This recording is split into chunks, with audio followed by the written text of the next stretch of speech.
चकली म्हणजे घरातील लहान मुलांपासून मोठ्यांपर्यंत सगळ्यांचा अगदी जिव्हाळ्याचा विषय। त्यातच भाजणीच्या चकलीची तर गोष्टच निराळी। दिवाळी असो, संध्याकाळचा चहा किंवा पाहुणे, भाजणी चकलीचा डबा पहिल्यांदा उघडतो।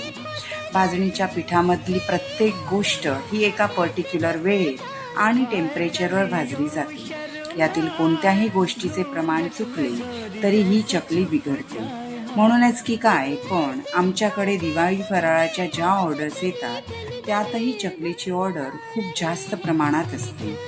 प्रेमाने, काळजीने, घरच्या हातांनी बनविलेली ही चकली आमच्याकडे फक्त दिवाळीतच नाही, पण पूर्ण वर्षभर ऑर्डरनुसार बनविली जाते। तुम्हाला पण हवी असेल तर दिलेल्या नंबरवर व्हॉट्सॲप मेसेज करा। सबस्क्राईब करायला विसरू नका। थँक्यू।